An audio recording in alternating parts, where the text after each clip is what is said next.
Responde a pergunta: o que Jesus cura? O capítulo 4, a cura da pessoa em sua totalidade. E aí, os outros tópicos. O primeiro que ele trabalha é a cura das feridas do passado da pessoa. Porque já se sabe que sem cura das feridas da alma, dificilmente curas do corpo ocorram. E porque também já se sabe que a primeira fonte de enfermidades do corpo é a alma da pessoa, ou seja, é o efeito do pecado. Mas a enfermidade da alma vai refletir no corpo. Temos muito poucas enfermidades que decorrem da fragilidade do corpo em si mesmo. O que abre portas para uma série inúmeras enfermidades, com exceção a acidentes, são as doenças da alma. E aí é uma das coisas que para mim é muito chocante, que em cada lugar onde tenho ido, inclusive na comunidade de Alvachamar, às vezes que pergunto, e para orarmos por cura, pergunto quem tem alguma coisa, algum mal, alguma afetação pela qual orar, que está buscando cura, que levante a mão.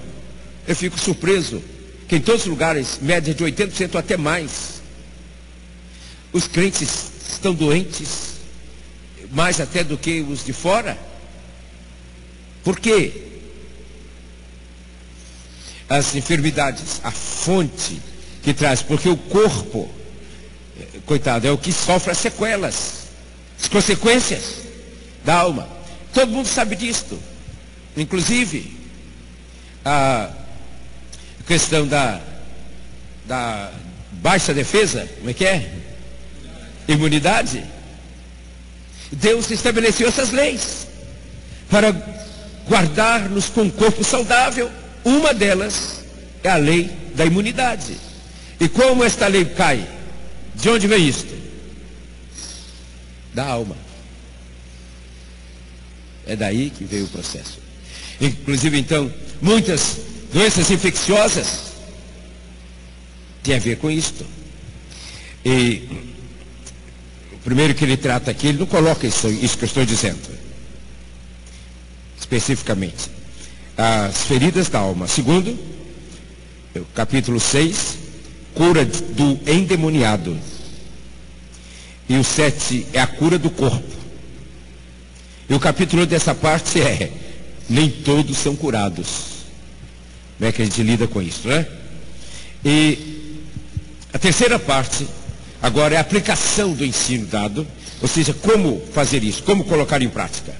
E essa que nós traduzimos para o nosso uso interno, e porque a REAP é parte de nós, é o uso interno nosso. Então é o nosso uso interno. Nós não vamos abrir isto aqui em nenhuma outra fonte, porque não temos autorização para publicar o livro. Então é uso interno. E nem fomos buscar isto. Então a terceira parte é como Jesus cura através de nós.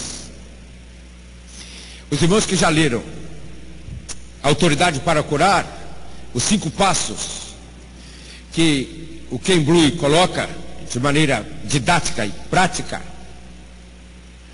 estão dentro desse aqui. E aqui ele está de maneira bem mais ampla.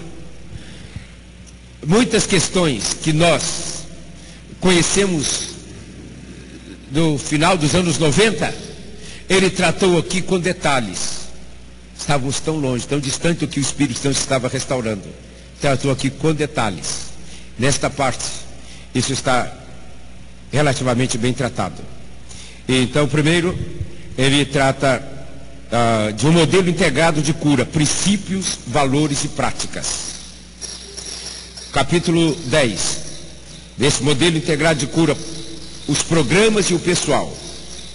E 11, um processo de cura. E aí é que entra o que o Ken Blue coloca lá no final, na última parte. A entrevista, o diagnóstico e a seleção de oração. Capítulo 12, um processo de cura. Oração, manifestações e direção após a cura. É o mais longo, as manifestações que ocorrem nesse processo. Quando o irmão ler, você vai descobrir que não é novidade.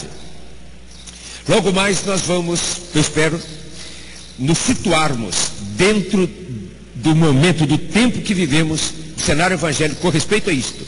A igreja da palavra e do poder. O que é isso? Como nos situarmos agora? Nesse leque evangélico, onde um montão de barulhos e práticas de reuniões são chamadas de reuniões de poder. Reuniões de cura. O que é e o que não é isto? Eu espero que, a partir do que ocorre a partir desse encontro, cada um de nós, os irmãos que têm a responsabilidade diante do Senhor, por outros irmãos e por congregações, possam mergulhar fundo nisso e rapidamente para discernir estas coisas com clareza e também avaliar profundamente o seu caráter. Ou seja, verificando qual a motivação que levará você a envolver-se no ministério de Jesus ou a não se envolver. Isso é questão de caráter, avaliar o nosso caráter. Qual é a motivação através da qual eu me disponho a me envolver no ministério de Jesus? Qual é o ministério de Jesus? É o evangelho do reino. E como se manifesta o evangelho do reino? Exatamente estas coisas. Como ele enviou os 12, os 72, e era exatamente o que ele fazia. É esse o evangelho do reino. É isto que é a manifestação dele em nós e através do seu corpo, da sua igreja, de maneira corporativa na terra. Então,